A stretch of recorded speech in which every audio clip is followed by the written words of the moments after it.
प्रणाम, मैं हूं हिमांशु द्विवेदी और स्वागत है आपका हमारी खास पेशकश चर्चा में। चर्चा के तहत आज हम थोड़ा संवेदनशील विषय पर बात करेंगे। हम भारत में रहने वाले लोग हैं। भारत के संदर्भ में बहुसंख्यक वर्ग इस बात के साथ बड़ा संतोष और गर्व की अनुभूति लेता है कि पूरी दुनिया को अगर ज्ञान के संदर्भ में बात है तो वो ज्ञान भारत से प्राप्त हुआ। और ज्ञान का वो स्रोत क्या रहा? हमारे वेद रहे, हमारे पुराण रहे, हमारे उपनिषद रहे। सनातन धर्म के संदर्भ में हम मुग्ध रहते हैं इस बात से कि अगर विश्व का कोई शाश्वत धर्म है तो वो सनातन धर्म है। सनातन का अर्थ ही है जो सदैव है, नित्य है। और सनातन धर्म का मूल सिद्धांत क्या है? सनातन धर्म का मूल सिद्धांत है अस्तो मां सद्गमय तमसो मां ज्योतिर्गमय, मतलब असत्य से सत्य की यात्रा, अंधकार से प्रकाश की यात्रा। और ये यात्रा कौन कराएगा? तो हमारे यहां कहा गया है कि ये यात्रा संत कराएंगे। संत का सानिध्य को हमारे यहां बड़ा महिमा पूर्वक वर्णित किया गया है। संत के सानिध्य से ही आपके जीवन के तमाम कष्ट, आपके जीवन के तमाम अपयश के कारण खत्म हो सकते हैं। संतों का सानिध्य आपको सतमार्ग की ओर प्रेरित करता है। संतों का सानिध्य आपको सत्य के रास्ते पर चलने की प्रेरणा देता है। संत का सानिध्य, संत की वाणी आपको कुविचार से, कुसंगत से बचाती है। इस प्रकार की बात हमारे द्वारा कही गई है ग्रंथों में। लेकिन वर्तमान में संतों की जो वाणी सुनाई दे रही है उस वाणी के संदर्भ में क्या कहें? संत जो कुछ भी गद्दी पर बैठकर बोल रहे हैं उससे असमंजस पैदा हो रहा है कि क्या इस वाणी के माध्यम से हम सत्य के मार्ग पर चलेंगे? क्या सनातन धर्म का यही संदेश है? एक और अचरज की बात है, पहले भी कथाएं होती थी, शिव पुराण भी होता था, भागवत पुराण भी होता था, राम कथा भी होती थी। उस कथा को सुनने के लिए बड़ी संख्या में लोग भी आते थे, पर वो संख्या कहीं पर दर्जनों में होती थी, कहीं सैकड़ों में होती थी, कहीं हजारों में होती थी। चाहे वो डोंगरे जी महाराज की कथा रही हो, चाहे मुरारी बापू के द्वारा कही जाने वाली कथा हो, राम किंकर जी के द्वारा कही जाने वाली राम कथा हो, कोई भागवत कथा के संदर्भ में, कोई राम कथा के संदर्भ में अपनी विद्वता के माध्यम से, अपनी मधुर वाणी के माध्यम से जनसाधारण को चमत्कार कर देते। पर वहां पर मौजूदगी जो होती थी वो वैसी नहीं होती थी जो अभी दिखाई दे रही है। अभी कुछ संतों के आयोजन में देखने के योग्य है। संत आते नहीं है, उससे पहले भीड़ आ जाती है। भीड़ हजारों में नहीं लाखों में होती है। कितनी बड़ी व्यवस्था करो वो व्यवस्था छोटी पड़ जा रही है। चाहे वो बागेश्वर धाम से जुड़े हुए पंडित धीरेन्द्र शास्त्री जी की बात करें या सीहोर के औरेश्वर धाम के संदर्भ में पंडित प्रदीप मिश्रा जी की बात करें, पर वो आ क्यों रही है? जो भीड़ आ रही है वो कथा सुनने के लिए आ रही है, प्रभु के चरित्र की महिमा का बखान सुनने के लिए आ रही है, सत्य के मार्ग पर प्रेरणा ग्रहण करने के लिए आ रही है, या किसी चमत्कार की अभिलाषा से आ रही है, टोटकों के लिए आ रही है? और क्या ये टोटके ही सनातन धर्म का संदेश है? ये सवाल हमारे जन्म में आया। तो ये तमाम मुद्दे हैं जिस पर लगा कि एक गंभीर विमर्श किया जाना चाहिए। उस विमर्श के लिए आज हमने कुछ खास मेहमानों को अपने साथ जोड़ा है। देश के संदर्भ में वर्तमान में कथावाचकों की वाणी से जो कुछ भी समाज को दिया जा रहा है वो कितना जायज और कितना नाजायज, इस पर बात करेंगे। कोशिश करेंगे कि समझें कि जो हजारों साल से चला आ रहा सनातन धर्म है, क्या उसी का संदेश इन कथावाचकों के माध्यम से समाज में जा रहा है या कुछ और समाज में तो नहीं जा रहा है?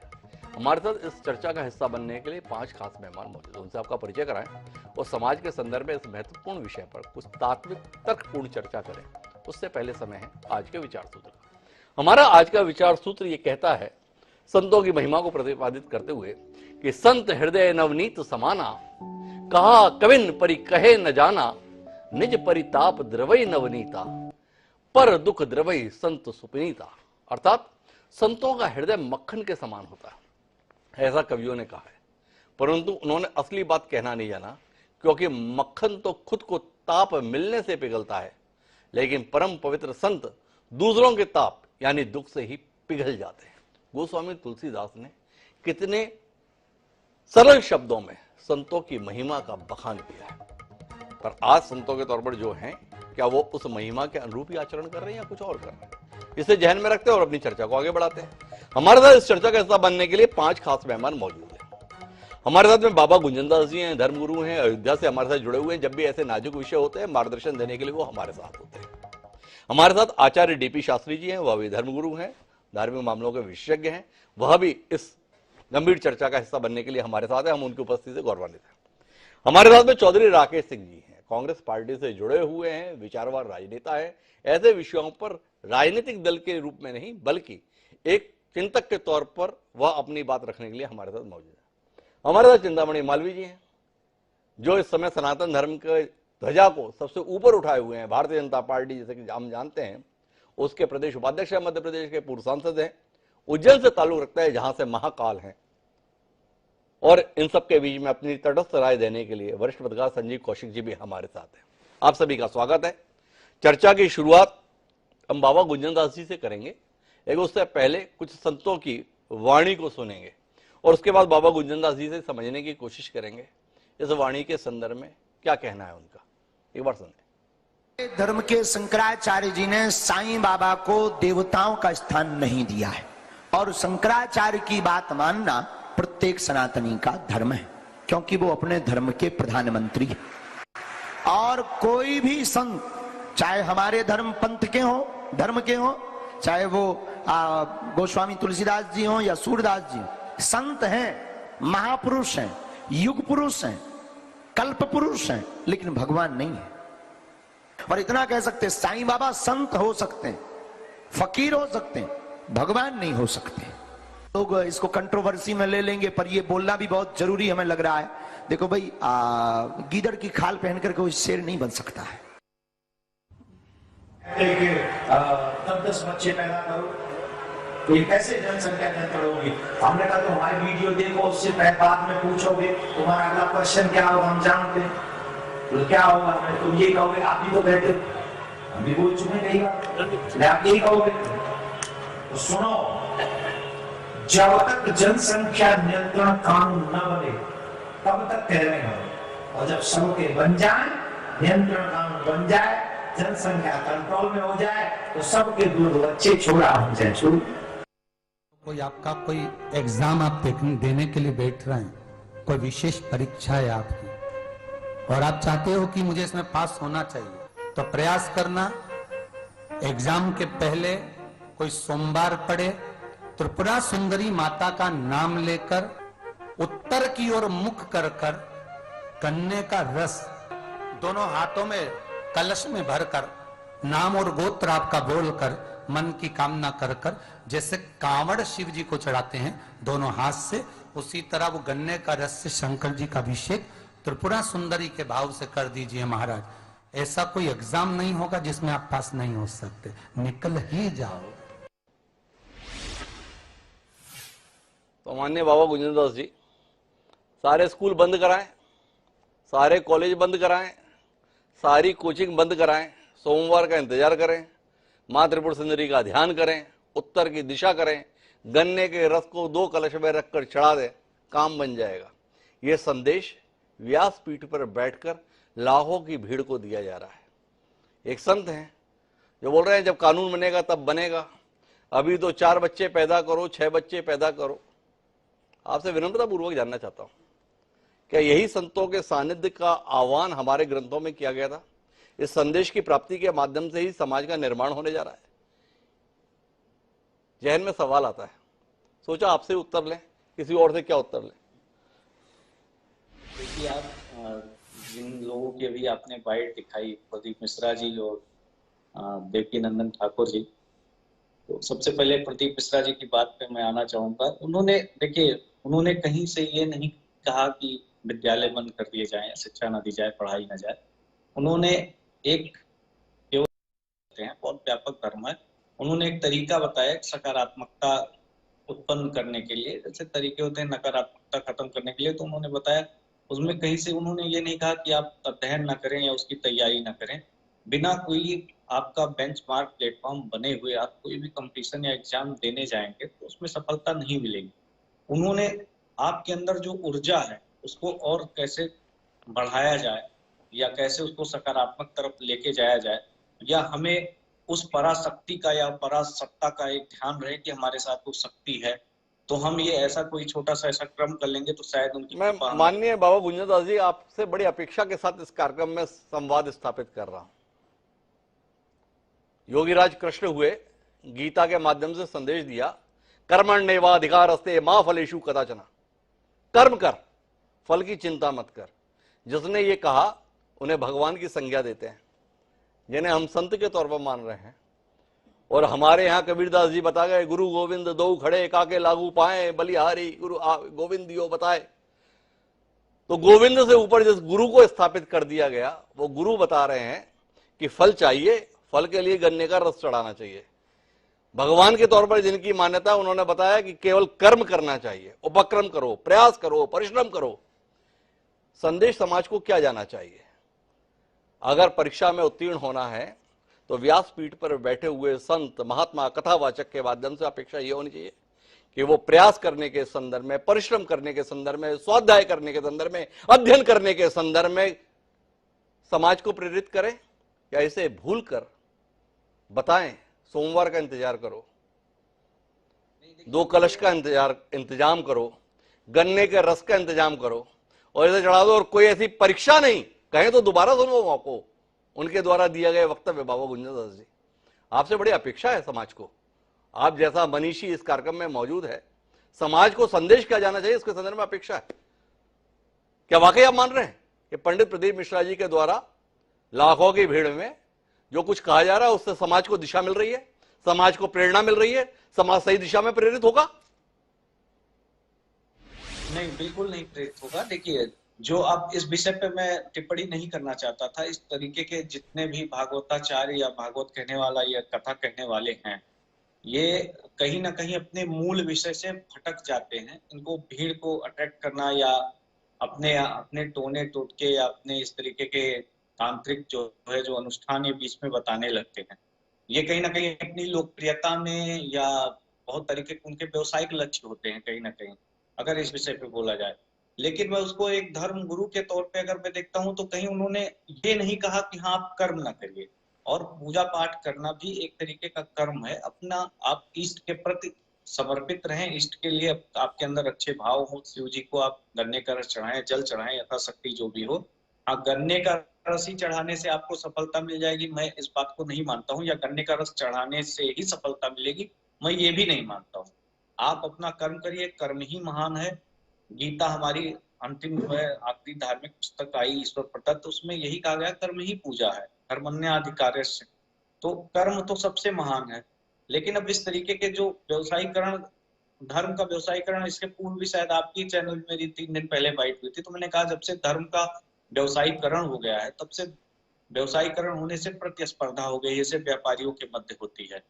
तो उसमें ऐसे जितने भी लोग कथावाचक या इस तरीके से आते हैं, वो कहीं ना कहीं अपने आप को बहुत ज्यादा ज्ञानी या अपने आप को श्रेष्ठ दिखाने के चक्कर में, इस प्रयास में धर्म की कहीं ना कहीं उन्नति कर देते हैं, इस तरीके की बातें करते हैं। इस तरीके की बातें करते हैं। गुंजन दास जी थोड़ा असमंजस में है, वो इसके संदर्भ में पसंद नहीं भी कर रहे हैं, पर किसी और विवाद में नहीं आ जाए शायद इससे बचने की कोशिश भी कर रहे हैं। और दोनों के बीच में कोई मध्य मार्ग निकल जाए तो ज्यादा बेहतर है। पर मेरे साथ में मेरी गुत्थी को सुलझाने के लिए आचार्य डीपी शास्त्री जी भी हैं, उनके पास भी मैं प्रयास कर लेता हूं, शायद वो मुझे कोई रास्ता दे सकें। तो शास्त्री साहब, आपसे जानना चाहता हूं, सत मार्ग पर चलने की प्रेरणा देने वाले तमाम कथावाचक हुए, पर वहां पे मौजूद हजारों की संख्या में होती थी। जब से ये चमत्कार वाले आए हैं, संख्या लाखों में हो गई है। थोड़ा दिशा दीजिए ना। तो कुल मिलाकर चमत्कार ही ठीक है, क्या कहते हैं आप? देखिए, चमत्कार को कलिकाल में नमस्कार जरूर है जी, क्योंकि चमत्कार से काम नहीं चलेगा। जी, विद्यार्थी है तो उसे विद्याध्ययन करना पड़ेगा, स्वाध्याय करना पड़ेगा, एग्जाम की अपनी तैयारी करनी पड़ेगी। ये कथावाचक और मंच से बैठ के हम सब समाज के जो लोग हैं, नाना प्रकार का वीडियो दिखा रहे हैं, वो कोई एग्जाम को नहीं लिख देंगे आप जा करके। वो जरूर कह रहे हैं कि भगवान के शरणागत रहें, भगवती आपको सद्बुद्धि दे, सरस्वती दे, भगवान शिव दे, क्योंकि जितनी विद्या निकला है सब शिव के डमरू से निकला है। नृत्यापसाने नज राजो गनादकम नव पंचबारम, ये जो सूत्र है शिव के डमरू से निकला है। तो उन्होंने बता दिया कि भाई शिव जी को अभिषेक कर दीजिए, उससे आपके ज्ञान की, बुद्धि की जो शक्ति है प्रबल हो जाएगी, बाबा की कृपा हो जाएगी। बल्कि बच्चों को तो पढ़ना ही पड़ेगा। IAS के एग्जाम है, IPS है, PCS है, कोई एग्जाम है, जीवन भर हमको एग्जाम देना है। परीक्षा ही परीक्षा नहीं है मिश्रा जी, गृहस्थ जीवन में भी परीक्षा है, व्यापार में भी परीक्षा है, नौकरी में भी परीक्षा है।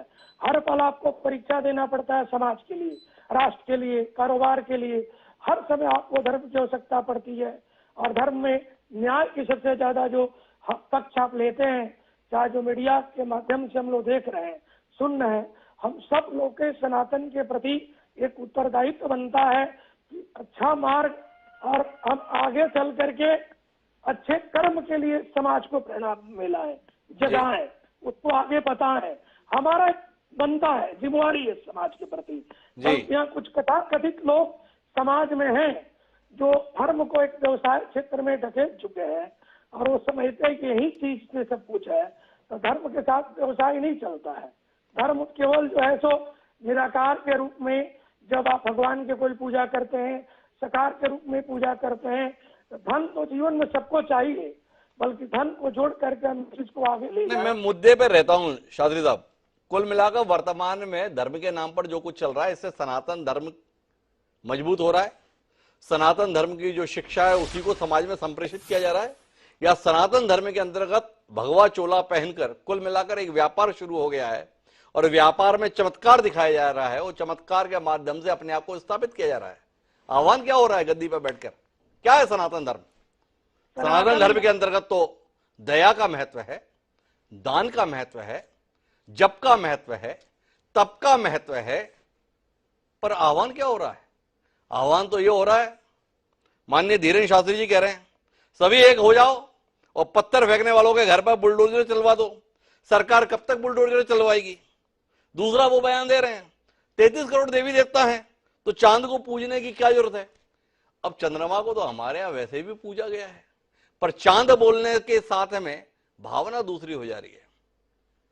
तो आपसे जानना ये चाहता हूं, क्या यही धर्म है? क्या यही सनातन धर्म का संदेश है? क्या इसी सनातन धर्म के हजारों साल के इतिहास को लेकर हम गौरवान्वित होते हैं, या भ्रमित हो गए हमारे संत, या हम भ्रमित हो गए कि इन्हें संत समझ बैठे? सीधा सवाल है आपसे। मिश्रा जी, सनातन धर्म बहुत बड़ा धर्म है। ये धीरेन्द्र जी के, प्रदीप जी के पहले भी सनातन धर्म था और सनातन धर्म रहेगा। सनातन धर्म पिता के समान है, समुद्र के समान है। बड़े बड़े ऋषि मुनि महात्मा इस धर्म में आए हैं और सनातन धर्म के मार्ग पे चले हैं। ऋषि अत्रि हैं, वशिष्ठ हैं, जितने भी ऋषि हुए, आज ये सब हम ऋषि लोग नहीं हुए हैं। हाँ, बल्कि कुछ लोग हैं ये जो आज कह रहे हैं धीरेन्द्र जी के दादाजी भी भगवान हनुमान की उपासना किए थे, वो तो अपने आप के मीडिया पे आपको नहीं कहे थे। आज समय की कुछ मांग है, सनातन को और हिंदू को कहीं ना कहीं कई वर्षों से दबाया गया, आपकी आवाज को कुचला गया। उस आवाज को उठाने के काम धीरेन्द्र किए हैं। तो ऐसा कुछ नहीं कि उसे गलत कर रहे हैं। वो कह रहे हैं अपने आप को समझ जाओ, अपने घर के संभालो, अपने परिवार के संभालो। चादर फादर में कुछ नहीं रखा है। वो हनुमान जी के, शिव के, राम के, जमुना के, परमात्मा के नाम का गुणगान करने के लिए कह रहे हैं। वो नहीं कह रहे कि मैं भगवान हूँ, वो नहीं कह रहे कि मेरा पूजा करो। वो जहाँ भी कह रहे हैं भगवान का नाम नहीं कह रहे हैं कि मेरे पास इष्ट की शक्ति है, दादा गुरु की शक्ति है, हनुमान जी की शक्ति है, मैं कष्ट निवारण करने के लिए आगे बढ़ा हूँ। अब रही बात राजनीतिक की, तो राजनीतिक तो सारी दुनिया करती है। धर्म के माध्यम से राजनीतिक शुरू होता है और समाप्ति भी धर्म में ही आकर के ही तो होता है। सनातन कभी किसी को जीवन में बुरा नहीं किया है। सनातन परहित सरिस धर्म नहीं भाई, पर पीड़ा नहीं कछु अब भाई। परोपकार से बढ़ के दुनिया में कोई धर्म नहीं है जिससे। अरे शास्त्री साहब, ये जो आप ग्रंथों से लिखा हुआ बोल रहे हैं और वर्तमान में धर्माचार्य जो बोल रहे हैं उसमें अंतर है। मैं इसी को लेकर तो सवाल कर रहा हूं, पर सरिस धर्म नहीं भाई, और यहाँ तो पर पीड़ा देने में इतनी होड़ लगा दे रहे हैं धर्माचार्य। बुलडोजर हम ही चलवा दें, सरकार की जरूरत क्या है? क्या कहते हैं आप इसके संदर्भ में? यही काम रह गया व्यासपीठ का, यही काम रह गया संतों का? नहीं, गलत है। बुलडोजर चलाना किसी सनातन और किसी देवी देवता ग्रंथ का नहीं है। हर व्यक्ति का अपना वक्तव्य है, व्यक्ति स्वतंत्र है कहने के लिए। कुल मिलाकर हमारे धर्म गुरुओं के लिए संकट पैदा कर दिया इन धर्माचार्यों के बयानों ने। वो धर्माचार्यों के साथ भी रहना चाहते हैं, लेकिन उन्हें भी तर्क नहीं सूझ रहे कि इन बयानों को सही कैसे ठहराए। मेरे साथ में चिंतामणि मालवीय जी हैं। चिंतामणि मालवीय जी की मेधा इस मामले में अद्भुत है। वो समर्थन में जरूर कुछ ना कुछ खोजेंगे, हमें इस बात की उम्मीद है। तो चिंतामणि जी, आप भी थोड़ा सा ज्ञान दें। जिस हिंदुत्व के लिए आप समर्पित हैं, रग रग हिंदू वाली श्रेणी में आप गिने जाते हैं, तो आप बताएं ये कहीं आपका समर्थन करने के चक्कर में ज्यादा भावुक तो नहीं हो गए ये संत? क्योंकि प्रदीप मिश्रा जी तो आह्वान कर दिए, मोदी जी के लिए नहीं करोगे तो कैसे होगा, भाजपा के लिए नहीं करोगे तो कैसे होगा, हर घर से एक बच्चा जो है बजरंग दल और इसमें लग जाना चाहिए। तो आपसे जानना ये चाहता हूं कि इसके अलावा जो शिक्षाएं दी जा रही हैं उसका अनुसरण करने के लिए आप कितने तत्पर है? आपने अपने बच्चों को बोला है कि नहीं बोला है कि जब एग्जाम देने के लिए जाओगे तो कॉपी, पेन, स्केल, कैलकुलेटर, इन सब की जरूरत नहीं है। पहले गन्ने का रस ढूंढो और गन्ने का रस चढ़ाकर जाओ और प्रथम श्रेणी में उत्तीर्ण होकर आओ। क्या कहते हैं चिंतामणि जी, यही संदेश रह गया अब समाज को? देखिए, भारतीय धर्म व्यवस्था किसी एक उसमें बंधी हुई नहीं है जी इसीलिए सनातन है कि इसके अनेक आयाम हैं जी। और ये इसमें जो डिबेट होती है, इसमें जो चर्चा होती है, इसमें जो तथ्यान्वेषण होता है, इसमें जो तर्क होते हैं, उसी से हमारा धर्म, हमारी व्यवस्था आगे बढ़ती है। और हम जिंदा भी इसलिए हैं क्योंकि हम समय के अनुसार परिवर्तन करते हैं। हम ऐसा नहीं है कि अगर 1400 साल पहले जो एक कह दिया किताब में, अब उसमें बिंदी भी नहीं लग सकती। अभी उत्तर प्रदेश में एक नया हुआ कि सास ससुर ने, अब समस्या ये हो गई कि भाई अब इसका करे क्या, तो वो मौलाना के पास गए। मौलाना बोले भैया पहले तो तू इसको जो है तलाक दे, फिर तलाक दे, फिर इसका पिता शादी करेगा, फिर वो उसको ऐसे करेगा। तो जहां हमारा धर्म, हमारी व्यवस्था ऐसी है जो समय के अनुसार भी बदलती है और हमारे जो मूल सिद्धांत है वो मूल सिद्धांत भी अपना काम करते हैं। मैं इनके जो भी कथावाचक हैं, कथावाचकों की जरूरत इसलिए पड़ी क्योंकि हमारे संत मठों में बंद है। हमारे जो विद्वान लोग हैं वो मठों से बाहर नहीं निकलना चाहते, अपनी उस सांप्रदायिक व्यवस्था में ही रहना चाहते। वो जनता के साथ जाकर के, सड़कों पर जाकर के जनता से दो चार नहीं करना चाहते, इसलिए कथावाचकों को अवसर मिला। मैं तो कथावाचकों की भूमिका से भी सही नहीं, क्योंकि कथावाचक भी समाज को सही दिशा देने का काम नहीं कर रहे हैं, वो केवल जुगाली कर रहे हैं। जो कुछ हुआ है उसी को केवल बताने का और कोशिश करते हैं, उसी को रटने का काम है। समाज की वर्तमान चुनौतियां क्या है, समाज की भविष्य की चुनौतियां क्या है, और उसमें हमारा संत की भूमिका क्या है, उसकी जरूरत तो आज भी है। मुझे लगता है कि धीरेन्द्र शास्त्री जी फिर भी कहते हैं कि भाई आपकी आबादी कम हो रही है, आप चाहे बोलो कि हमारा एक ही बच्चा, शेर का बच्चा एक ही अच्छा, लेकिन बहुत सारे गिदड़ मिलकर के आपके शेर के बच्चे को खा जाएंगे। तो अगर वो ये कहते हैं तो समाज को दिशा देने का काम करते हैं। अब इसमें आपको तकलीफ होती है, इसलिए नहीं, मुझे बिल्कुल तकलीफ नहीं है चिंतामणि जी। अगर आपने इसमें समाज के लिए दिशा देखी है, आपने इसमें समाज के अंतर्गत क्रांति देखी है, इसमें अगर आपने सनातन धर्म का कल्याण देखा है, तो मेरा तो जानना ही है कि जब धीरेन्द्र शास्त्री जी की बात या देवकीनंदन ठाकुर जी की बात आपको इतनी भा रही है, तो बहुमत की सरकार है आपकी, प्रचंड बहुमत की सरकार है, कानून क्यों नहीं बनाते? क्यों नहीं इसके संदर्भ में? सरकार तो अपने करोड़ों रुपया खर्च कर रही है, आपकी सरकार ही खर्च कर रही है, बच्चे दो ही अच्छे। और धीरेन्द्र शास्त्री जी या देवकीनंदन ठाकुर जी बता रहे हैं 4 से कम बच्चे बिल्कुल नहीं अच्छे। तो चिंतामणि जी आज बता ही दो आप किस दिशा में जाना है भाजपा को, और सरकार के द्वारा इस संदर्भ में अभियान कब आयोजित किया रहा है? ये देश तो मोदी जी के एक इशारे पर इधर से उधर हो जाता है। तो मोदी जी से बयान कब दिला रहे हैं आप इस संदर्भ में?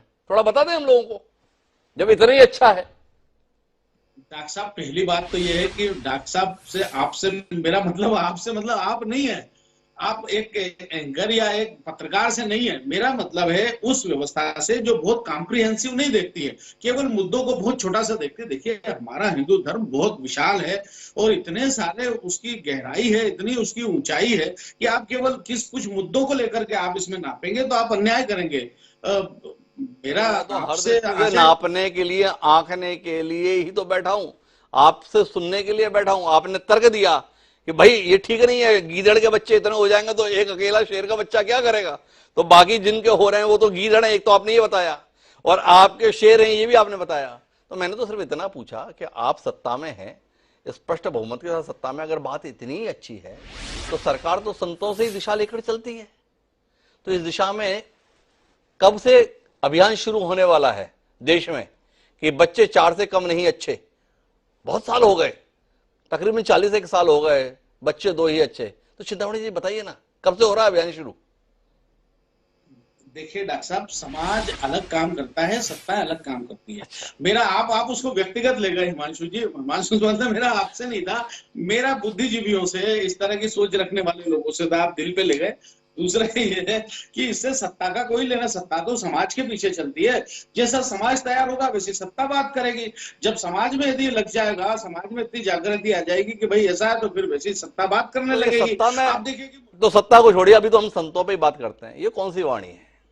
इस देश में या दुनिया में करोड़ों लोग हैं जिन्होंने शिरडी के साईं बाबा के संदर्भ में अपनी आस्था जोड़ी है। धीरेन्द्र शास्त्री जी को क्या परेशानी हुई, थोड़ा इसके संदर्भ में बताएंगे? व्यक्ति जिससे संकट में मदद पाता है उसको भगवान के तौर पे याद कर लेता है। अगर आपने अपने जीवन में किसी की बड़ी मदद की होगी तो वो आपको भी भगवान सदृश से देखता होगा। अगर शिरडी के साईं के दर्शन से, आस्था से, समर्पण से लोगों को अपना कल्याण महसूस होता है, शांति महसूस होती है, आनंद की अनुभूति होती है, तो उनको आहत करने का क्या अधिकार आचार्य धीरेन्द्र शास्त्री जी को है? और अगर है तो 4 दिन बाद पलट जाने की भी उन्हें क्या जरूरत है? 4 दिन पहले बोले कि गीदड़ की शेर जो है शेर होता है, खाल पीने से शेर नहीं हो जाता है गीदड़ के द्वारा, और आज उनका ट्वीट आया नहीं नहीं मेरा आशय ऐसा नहीं था, मेरा आशय वैसा नहीं था। ये सनातन धर्म को कितना मजबूत करता है। देखिए, ये संत जो कर रहे हैं, ये इनको जो कहना है ये कहें, ये उनका व्यक्तिगत मत है कि जो भी उन्होंने कहा है कि कोई संत है। देखो, हमारे यहाँ मोनोथीज्म और पॉलीथीज्म, तो हमारा जो व्यवस्था है वो मोनोथीज्म नहीं है। हम एकेश्वरवादी है, जरूर ब्रह्म के रूप में मानते हैं, लेकिन फिर भी हमने ब्रह्म को अनेक रूप, हम तो पराकाष्ठा तक गए। जब शंकर अगर कहते हैं कि ब्रह्म अहम ब्रह्मस्मि और ब्रह्म जो है केवल एक है और सब कुछ ब्रह्म ही है, उसका मतलब कि दूसरा, अद्वैत का मतलब है दूसरा भी नहीं है। हम सब जो है हम उसी के प्रतिबिंब है, कोई सत्ता नहीं है इसमें, सब माया है, केवल ब्रह्म है के। तो हम उस पराकाष्ठा तक चले गए जहाँ द्वैत भी नहीं है। तो हम, आप देखिए कि अगर भारतीय दर्शन को देखेंगे, लेकिन मोनोथीज्म और पॉलीथीज्म भी अपना अस्तित्व रखता है, बहुदेववाद भी अपना अस्तित्व रखता है। और चूंकि हम मूर्ति पूजक लोग हैं, हम बहुदेववादी व्यवस्था में काम करने वाले और विश्वास रखने वाले लोग हैं, इसलिए हर किसी में भगवान देखने लगते हैं। लेकिन थोड़ा सा असर ये भी है कि भाई ये भगवान तो नहीं है, भगवान के सीधे तौर पर चिंतामणि जी, मैं एक आखिरी सवाल कर रहा हूं, फिर चौधरी राकेश सिंह जी के पास चलता हूं। मैंने कार्यक्रम की शुरुआत में कहा, धर्म से अपेक्षा क्या है, सनातन धर्म का संदेश क्या है? अस्तो मां सद्गमय, तमसो मां ज्योतिर्गमय। असत्य से सत्य की यात्रा, अंधकार से प्रकाश की यात्रा। बस विनम्रता पूर्वक आपसे सवाल इतना है कि आप जनप्रतिनिधि हैं, समाज के बीच में एक प्रभावी उपस्थिति रखते हैं, क्या आप मानते हैं ये धर्माचार, ये कथावाचक व्यासपीठ पर बैठकर, जिस जगह पर ये बैठते हैं उसे व्यासपीठ कहा जाता है, विद्वता का चरम है व्यास, उसे व्यास गद्दी कहते हैं, उस पर बैठकर जो कुछ बोल रहे हैं कि ये वाकई असत्य से सत्य की ओर ले जा रहे हैं, या उस गद्दी पर बैठकर सत्य से असत्य की ओर ले जाने का उपक्रम कर रहे हैं? ये सवाल है मेरा। आपका सवाल देखिए, काल के समय होता है, सब काल के अनुसार। उन्होंने भी व्यासपीठ पर ही बैठ करके सिखिज्म चलाया, उन्होंने भी सिखों को ये कहा कि भाई लड़ो नहीं तो मर जाओगे जी। दूसरा ये है, और दूसरा आप तो शिवाजी के गुरु पे भी यही प्रश्न उठाएंगे कि भाई आपने ये कैसी शिक्षा दी अपने शिष्य को कि भाई सेना तैयार करो। हो तो छत्रपति शिवाजी ने बताया था कि कहाँ लगे हो, स्वामी रामदास जी ने उन्हें यही शिक्षा दी थी ना, रामतीर्थ जी ने, कि काहे के लिए तलवार उठा रहे हो, काहे के लिए घोड़ों का कर रहे हो, अरे मंदिर में बैठ जाओ, गन्ने का रस लाओ, चढ़ाओ, औरंगजेब अपने आप निपट जाएगा, क्या जरूरत है कुछ और करने की। इससे तुलना करेंगे आप, जो पराक्रम, जो परिश्रम, जो उपक्रम छत्रपति शिवाजी ने किया, जो उपक्रम, जो पराक्रम गुरु गोविंद सिंह ने किया, उसकी तुलना आप इन आह्वान के संदर्भ में, इन टोटकों के संदर्भ में कर रहे चिंतामणि जी? यही समाज के लिए संदेश आप अनुकरणीय मान रहे हैं? मेरा टोटकों में कोई विश्वास नहीं, मैं तो बुद्ध का अनुयायी हूं, मेरा चमत्कारों में कोई विश्वास नहीं है, और मैं इस व्यवस्था को गलत मानता हूं कि चमत्कारों से प्रभावित किया जाए लोगों को। लेकिन यदि समाज को दिशा देने में अगर बागेश्वर धाम महाराज अगर कोई थोड़ा सा आगे चले जाते हैं तो उसको आप आलोचना करेंगे तो वो काल के अनुसार आवश्यक है, इसलिए कर रहे हैं। लेकिन कोई कहता है गन्ने का रस चढ़ाओ, कोई चिंतामणि जी की आस्था भी नहीं है, और अगर कर रहे हैं तो गलत क्या है? उलझन में है चिंतामणि जी, कहां फंस गया आज इस कार्यक्रम में। और मेरे साथ में चौधरी राकेश सिंह जी, राकेश सिंह जी के साथ संकट नहीं है, वैचारिक रूप से ऐसी प्रतिबद्धता नहीं है कि गलत को भी गलत ना कह पाए। तो चौधरी राकेश सिंह जी, थोड़ा आप क्या अनुभूति ले रहे हैं इस माहौल के संदर्भ में, संतों के इस उपक्रम के संदर्भ में, संतों के तौर पर इस संदेश के संदर्भ में थोड़ा अपने विचारों से हमें लाभान्वित करें। जी डॉक्टर साहब, शुरुआत की है सनातन धर्म से जी, और बहुत अच्छी व्याख्या की डीपी आचार्य साहब ने, शास्त्री जी। हमारा धर्म सनातन है और इसको भगवान कृष्ण ने गीता के रूप में हमें सीधे सीधे अपना विग्रह दिया है, जिसको हम गीता कहते हैं।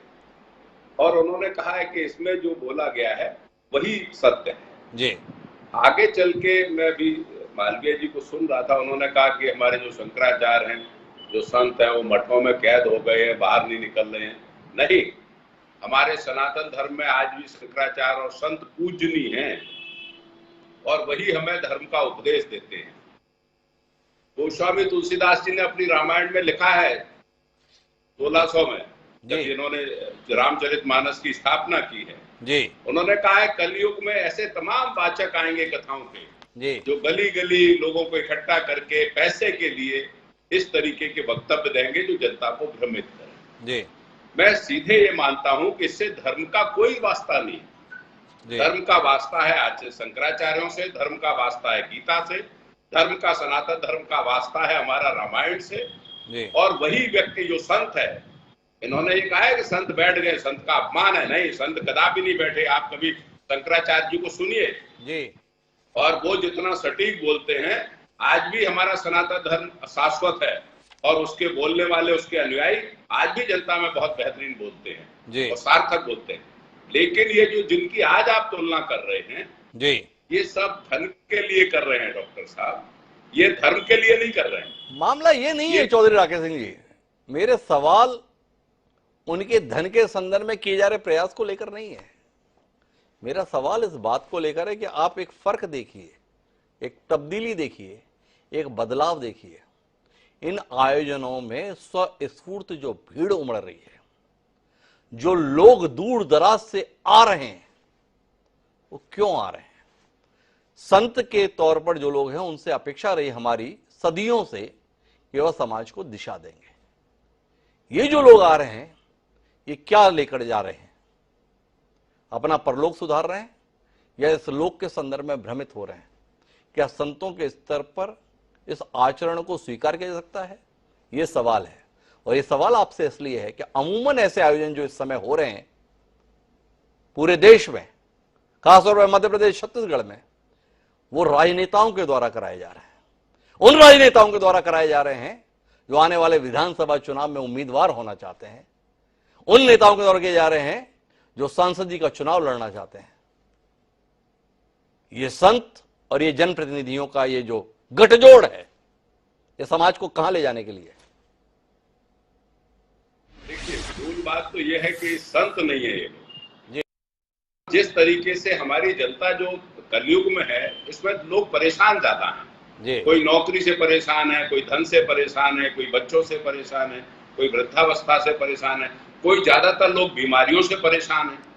तो इन लोगों ने अपनी भभूति देना, अपनी बातें करना, लोगों को भ्रमित करने का काम किया।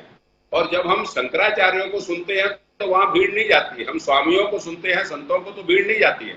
और ऐसे कथावाचक, ऐसे टोटका वाले लोग, ऐसे भविष्यवाणी करने वाले लोगों के पास भीड़ उमड़ती है।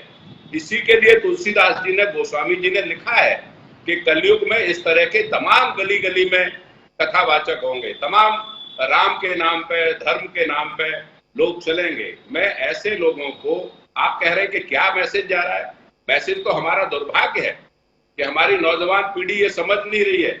अगर गन्ने के रस को चढ़ाने से, मैंने आज तक नहीं सुना, मैंने तो सुना है कि शक्कर चढ़ाने से, घी का अभिषेक करने से, गंगा जल का अभिषेक करने से शंकर जी प्रसन्न होते हैं, बेलपत्र चढ़ाने से होते हैं, समी के पत्र चढ़ाने से होते हैं।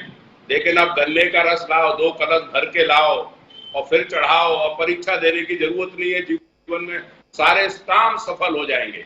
मैं समझता हूं भारत के नौजवानों को, हिंदुओं को और खास तौर से सनातन धर्म के जो लोग मानने वाले हैं उनको भ्रमित करने का काम ये लोग कर रहे हैं।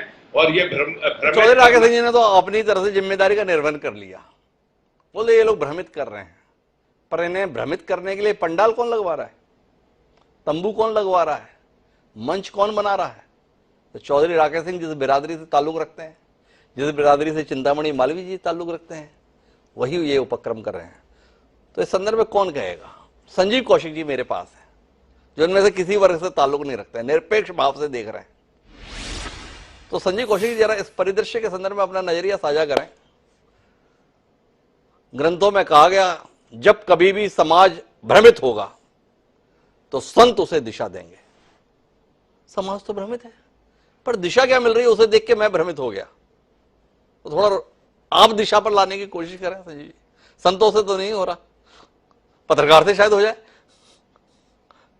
हिमांशु जी, सबसे पहला सवाल तो ये है कि क्या ये वाकई संत हैं? संतों की श्रेणी में इनको रखा जाए? संतों को सत्ता से क्या काम जी? जिस सिंहासन को आप व्यासपीठ कह रहे हैं, व्यासपीठ बहुत ही महत्वपूर्ण और बहुत ही आदरणीय जगह है वो। ये सिंहासन पे बैठते हैं, चांदी से निर्मित और हीरे मोती से सज्जित सिंहासन पे जो ये बैठते हैं, क्या ये लोभ, काम, क्रोध, मोह इन सब चीजों से मुक्त है? क्या इन्हें भौतिक विलास से कोई मतलब नहीं है? दरअसल इन सारी चीजों से इनको मतलब है। पहले के जमाने में जो पहले का हिंदुस्तान हुआ करता था, सत्ता से विमुख होकर लोग संत जो होते थे वो हिमालय की कंदराओं की तरफ कूच करते थे। लेकिन बदले हिंदुस्तान में हिमालय की कंदराओं से उल्टा सत्ता की तरफ कूच करने वाले ये संत हैं। सच बात यह है कि इनका इस्तेमाल राजनीतिक पार्टियां बड़ी बखूबी करना जान गई है और ये इस्तेमाल भी हो रहे हैं।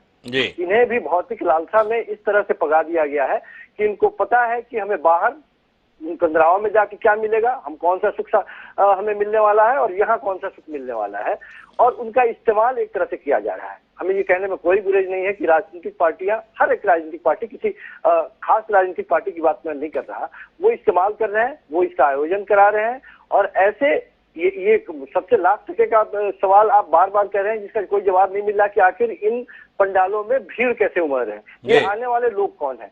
ये आने वाले नहीं, इनको लाने वाले लोग हैं।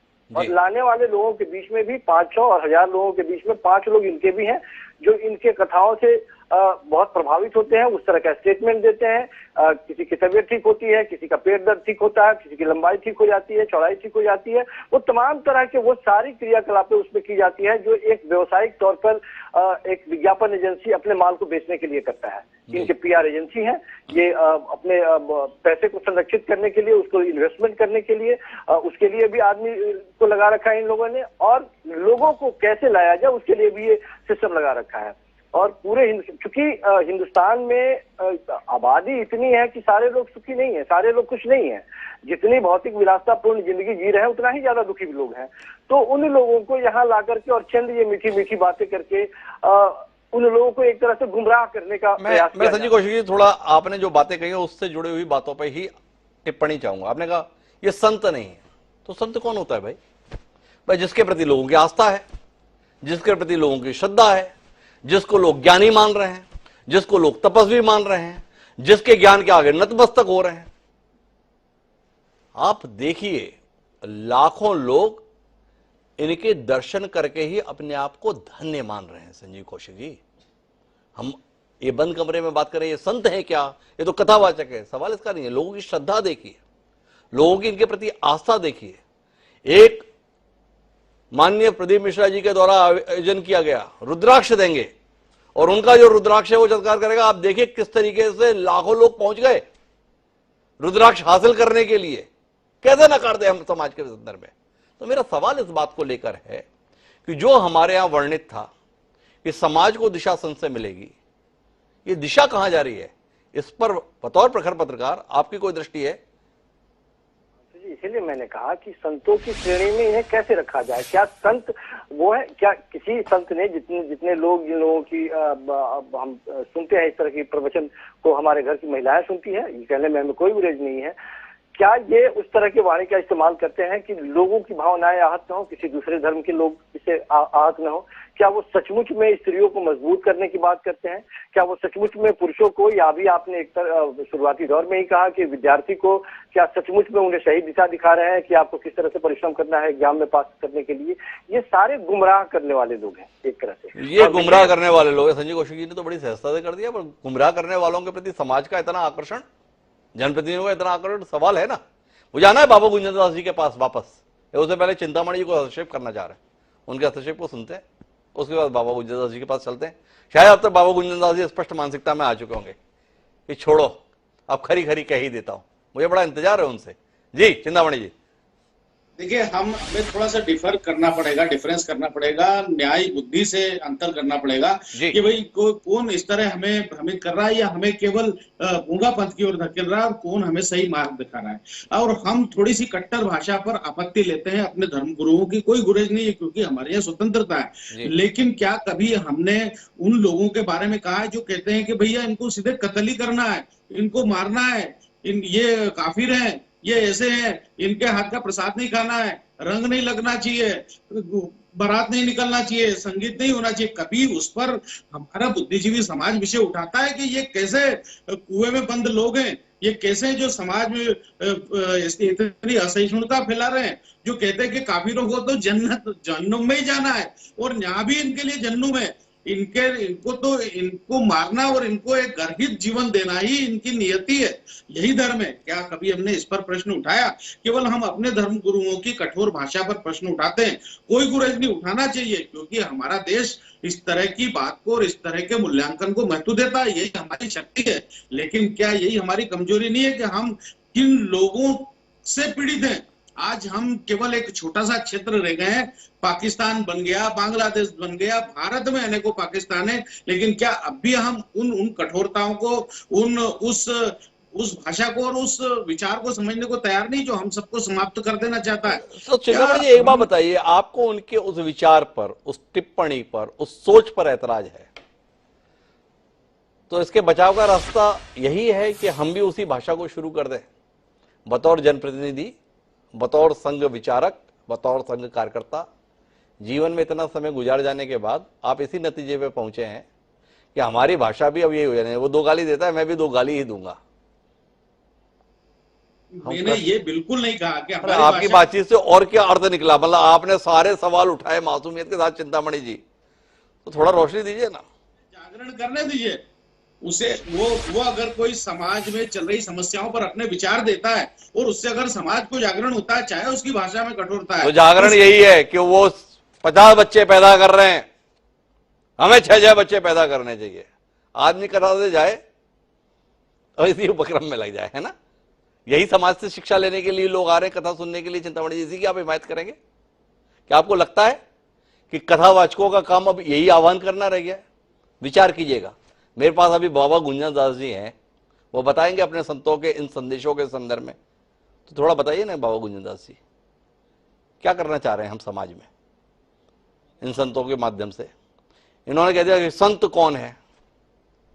अब हमारे यहाँ तो मान्यता है, भागवत पुराण में रखा है, जो भागवत पुराण का वाचन करेगा वो व्यासपीठ पर बैठा हुआ है, उसे उस श्रद्धा भाव के साथ में, उस समर्पण भाव के साथ में हर सनातन धर्मी को देखना चाहिए।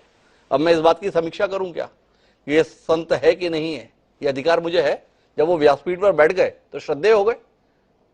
जी, सबसे पहले मैं ये कहना चाहूंगा कि मैंने पहले भी कहा था आपके चैनल पे कि जब धर्म का व्यवसायीकरण हो गया और धर्म को धंधा बना दिया गया, तो सत्य कहने को और सत्य धारण करने को ये जो तथाकथित जो संत हैं, हालांकि व्यासपीठ बहुत ही सम्मानीय जगह होती है, जो बैठ गया उसको हम संत ही मानते हैं, सम्मान करते हैं जी।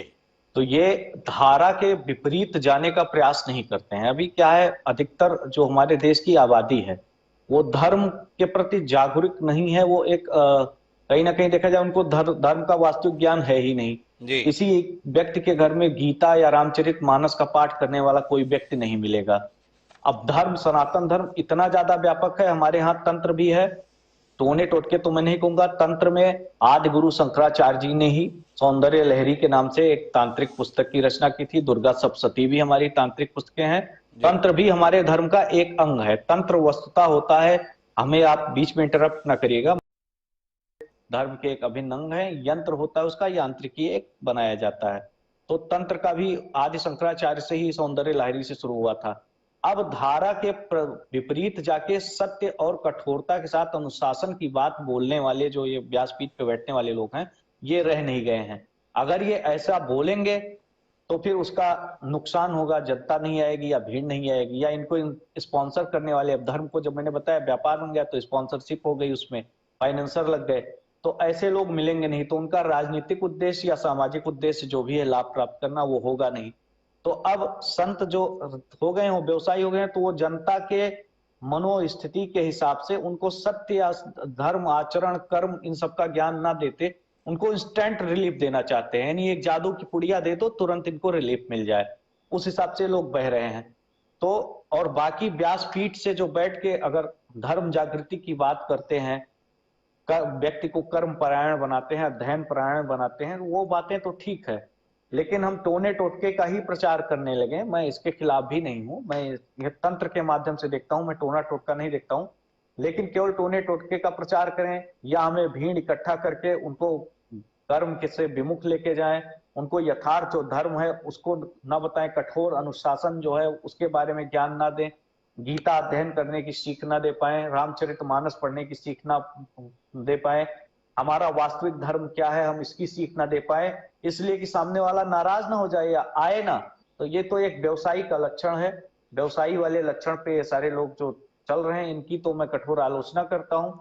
बाकी जो वास्तविक व्यासपीठ पे बैठ के ज्ञान दे रहे हैं, कर्म प्रधान ज्ञान दे रहे हैं, हमारा धर्म शाश्वत है और आज इस समय से ही कर्म प्रधान दिया गया है। चाहे भगवान राम ने ही जब जन्म लिया तो उन्होंने कर्म प्रधान दिखाया, वो कोई चमत्कार नहीं दिखाया कि हम यहीं से बैठ के एक बाण मारेंगे रावण को मार देंगे। उन्होंने सभी आदिवासियों को, जानवरों तक की सेना गठित की, बानरों की, भालुओं की, उन्होंने कर्म को ही दिखाया। उन्होंने ही सबसे दुनिया की बेहतरीन मैनेजमेंट की अगर कोई पुस्तक है तो रामचरितमानस है। शत्रु के भाई को भी मिला लिया, कर्म की ही वो शिक्षा देते गए। गिलहरी तक जाके धूल डाल के जो है सेतु निर्माण में सहयोग। ये गन्ने का रस धन प्राप्ति के लिए चढ़ाया जाता है। अब धन प्राप्ति केवल गन्ने का रस ही आप चढ़ाइए और धन प्राप्ति के लिए कोई आप कर्म ना करिए तो आपके पास धन नहीं आएगा। वो सापेक्ष आपकी सकारात्मकता को बढ़ाने के लिए है, ना कि आपको जो है अकर्मण्य बनाने के लिए कि आप रोज गन्ने का रस लेके पहुंच जाएं शिव जी पे चढ़ा दें। तो ये हमारे धर्म गुरुओं की कहीं ना कहीं जो है जिम्मेदारी है। कुल मिला के बाबा गुंजनदास जी ने वो वाणी कही जो संत के संदर्भ में हमारी अपेक्षा है।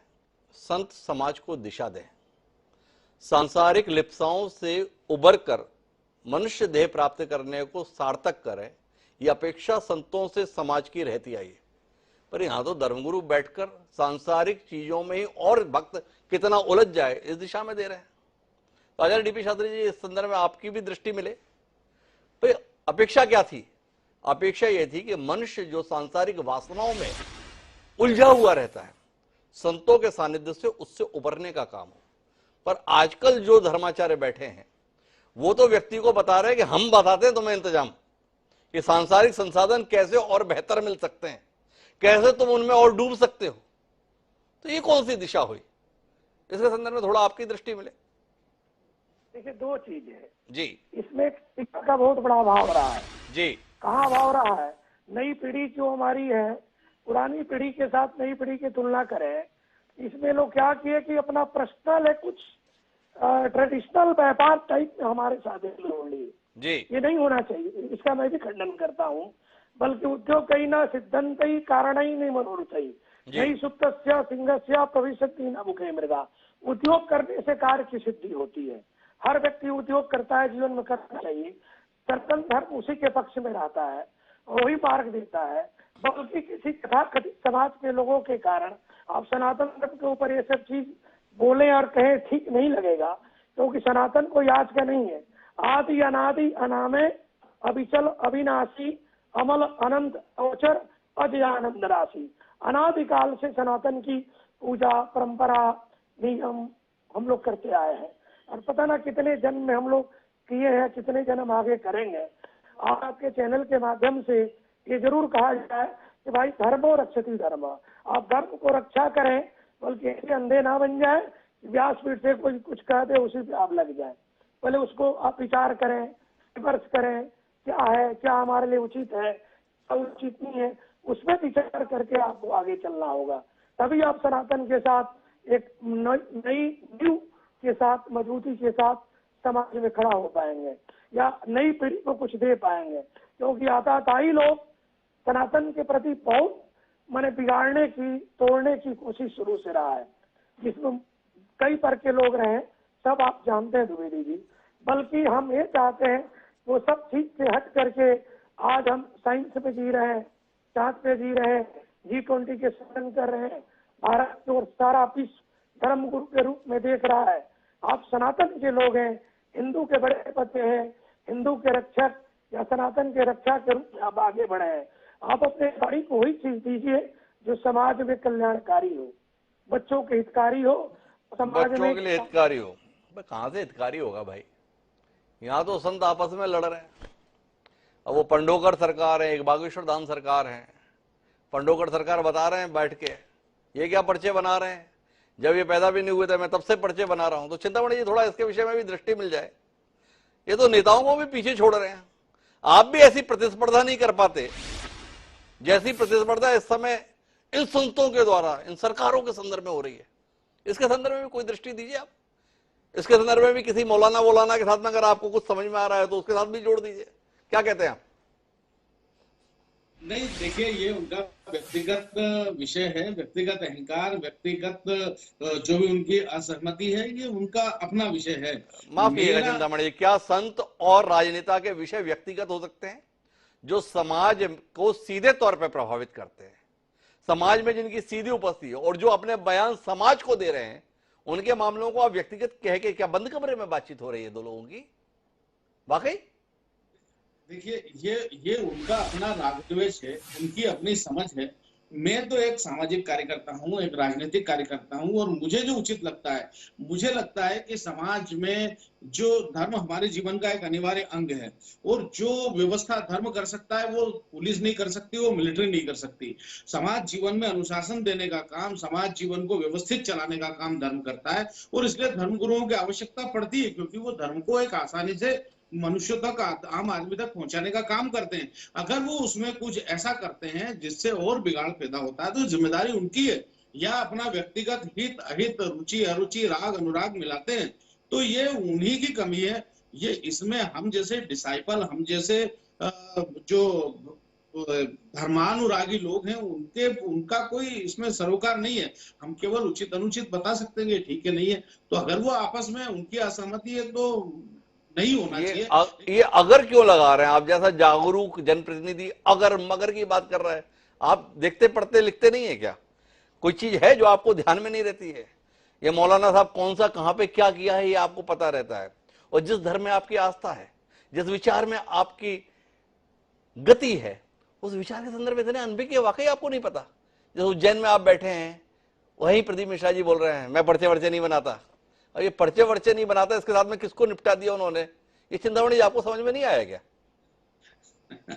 नहीं आया समझ में, और स्वाभाविक है। लेकिन अब आप देखिए, हमारी आप पूरे इस सनातन को देखिए भाई, यहाँ तो एक संत, एक विचारक दूसरे विचारक से अपनी असहमति रखते ही रहा। बुद्ध और महावीर दोनों एक समय में रहे लेकिन कभी आपस में नहीं मिले, एक समय में रहे, एक क्षेत्र में रहे लेकिन कभी आपस में नहीं मिले। तो इसका मतलब क्या उनको? अरे बुद्ध महावीर को छोड़िए, गोस्वामी तुलसीदास और सूरदास तो मिले ना, इसका प्रसंग है ना। आपको बुद्ध और महावीर याद हैं, तुलसी सूर्य याद नहीं है? मुश्किल हो रही है, दिक्कत आ रही है, या आप नहीं मानते हैं कि जिस सनातन धर्म को लेकर आप इतने चिंतित रहते हैं, जिस सनातन धर्म के दोबारा सिरमौर होने के संदर्भ में आप प्रयासरत रहते हैं, क्या आप आग्रह नहीं करना चाहेंगे इस कार्यक्रम के माध्यम से इन धर्माचार्यों से? बख्श दो महाराज, पहले हमारे पास में लड़ाइयां लड़ने के लिए बहुत विषय रहे हैं, आप तो कम से कम आपस में मत लड़ो। क्यों हमारा नुकसान कर रहे हो, क्यों देश का नुकसान कर रहे हो? ऐसा कोई आग्रह नहीं करना चाहेंगे आप? इतने लोगों से आप आग्रह करते रहते हैं, इन धर्माचार्यों से आग्रह करने में क्यों आप कमजोर साबित हो रहे हैं? चिंतामणि जी करिए ना साहब, अगर आपको लगता है कि ये गलत है। अरे यहाँ इस डिबेट में संत भी बैठे हैं, वो धर्माचार्य बैठे हैं। देखिए, केवल वेदांत की 10 शाखाएं निकल गई। जो बुद्ध धर्म है उसकी महायान और हीनयान और ये जो अलग अलग, उसी में इतने जैनों के तो इतने सारे वो निकल गए। देखिए, ये हमारा सामर्थ्य भी है, ये हमारी सौंदर्य भी है, ये हमारी कमी भी है, ये है। आप देखिए, मैं केवल एक बात कह के अपनी बात समाप्त करूंगा कि जब केवल एकेश्वर होता है तो एक ही ईश्वर को मानने वाले लोगों ने ज्यादा हत्याएं की है, और जब अनेक इस तरह के विचार रखने वाले लोग हैं, वहां कम से कम हत्याओं की तो संभावना नहीं है। ये केवल वैचारिक मतभेद है, तो ये तो फिर भी समझाया जा सकेगा, सुलझाया जा सकेगा, इससे तो फिर भी सत्य की प्राप्ति हो सकेगी। लेकिन जहां केवल एक ही ब्रह्म है, एक ही अल्लाह है, और अगर नहीं मानोगे तो मार दिए जाओगे, वो ज्यादा खतरनाक है बजाय इसके। तो आप इस पर तुलना कर रहे हैं, इस पर ये केवल वैचारिक असहमति है, फिर भी इसका स्वागत कीजिए। आपके वैचारिक असहमति है, संसार को सौंदर्य प्रदान करेगी। चलिए चिंतामणि जी, बहुत स्वागत है, आपने आह्वान किया, हम स्वागत कर लेते हैं। और आखिरी दौर की बातचीत के लिए चौधरी राकेश सिंह आपके पास आते हैं। हमारे यहाँ 4 गति बताई गई जीवन के, मनुष्य जीवन के संदर्भ में: धर्म, अर्थ, काम, मोक्ष। मनुष्य जीवन की सार्थकता मोक्ष प्राप्ति के उपक्रम में है। संतों के संदर्भ में अपेक्षा यही रही कि वह एक सामान्य मनुष्य को उस सत्य मार्ग पर चलने के लिए प्रेरित करेंगे जो मोक्ष की ओर ले जाता है। क्या आपको नहीं लगता है कि वर्तमान में जो संत के तौर पर समाज को दिशा देने का काम कर रहे हैं, वो और तो और काम में उलझा दे रहे हैं, मोक्ष खुद भी भूल गए? तो जिनको दिशा देनी है उनके संदर्भ में तो कहाँ उम्मीद करें? क्या कहते हैं चौधरी राकेश जी? डॉक्टर साहब, आपने चारों विषयों का उल्लेख कर दिया: धर्म, अर्थ, काम और मोक्ष। धर्म हमारा चर्चा कर रहे हैं, वो अर्थ से ओतप्रोत है, और वो राजनीतिक दल, वो राजनेता जो करोड़ों अरबों रुपए खर्च करके इनके कार्यक्रम कराते हैं, वो इस आर्थिक कार्यक्रमों के सहभागी है और जो समाज को भ्रमित कर रहे हैं। मोक्ष तो हमें गीता से ही मिलेगा, मोक्ष तो हमें रामायण से ही मिलेगा, मोक्ष तो हमें कृष्ण को पढ़ने से ही मिलेगा, राम को पढ़ने से मिलेगा, जिन्होंने अपना सार्थक जीवन जिया मनुष्य के रूप में। गीता हमारी अटूट संपदा है सनातनियों की। इन लोगों का तो आर्थिक मंतव्य है जो पूरा कर रहे हैं। हम लोग थोड़े से कम विवेक के लोग हैं, भीड़ भाड़ वाले लोग हैं। हमें ये लगता है कि हम बीमार हैं, कोई जादू टोना है, लड़का पास नहीं हो रहा है तो बाबा हाथ रख देगा तो पास हो जाएंगे। ये सारे लोग भ्रमित कर रहे हैं और ये हमारा दुर्भाग्य है समाज का, सनातनियों का। तो कुल मिला के ये हमारा दुर्भाग्य है। कुल मिला के अगर हम मर्म की बात पर आए तो कुल मिला के एक राय होकर बात समझ में आ रही है कि किसी को भी भ्रमित होने की जरूरत नहीं है। जिस बात को योगीराज श्री कृष्ण ने कहा, जिन्हें हम भगवान श्री कृष्ण के तौर पर स्मरण करते हैं, उनका संदेश सीधे तौर पर था कि मनुष्य जीवन के अंतर्गत कर्म की प्रधानता है। आप जैसा कर्म करेंगे वैसे फल को प्राप्त करेंगे। जितना उपक्रम करेंगे, जितना परिश्रम करेंगे, जितने सद्भाव के साथ करेंगे, उस अनुसार परिणाम को प्राप्त करेंगे। अब तय आपको करना है कि आपको भगवान की वाणी पर भरोसा करना है या भक्त के तौर पर जो दिखाई दे रहे हैं, इनके द्वारा दिखाए जा रहे, बताए जा रहे शिगुफों पर भरोसा करना है। फैसला आपका है। दोनों विकल्प आपके पास है। एक भगवान के मुख से निकली हुई वाणी है और एक तथाकथित भक्तों के मुख से निकली हुई वाणी है। आप तय करें। पर आप सभी महानुभावों का बहुत बहुत धन्यवाद इस सार्थक चर्चा का हिस्सा बनने के लिए। समय है अब आज के शेर का। हमारा आज का शेर इन परिस्थितियों को समर्पित कुछ यूं है कि शेख अपनी रग को क्या करे, रेशे को क्या करें। शेख अपनी रग को क्या करें, रेशे को क्या करें। मजहब के झगड़े छोड़ें तो पेशे को क्या करें। अकबर इलाहाबादी ने कितने कमाल की बात कही थी, पर बहुत साल पहले कही थी। दिक्कत यह है, इतने साल पहले कही गई बात सवाल की शक्ल में जो उन्होंने अपने शेर में रखी, उसका उत्तर हमें आज भी नहीं मिल सका। देख, ये उत्तर हमें कब मिलेगा, पर इतना तय है, इन संतों से अपेक्षा यही है कि समाज को सही दिशा में चलने के लिए प्रेरित करें, ना कि अपनी सुविधा के अनुसार प्रेरित करें। क्या संत हमारी इस बात को, हमारी इस गुहार को, हमारे इस अनुरोध को मानेंगे? देखिए, बहरहाल अब मुझे दी इजाजत।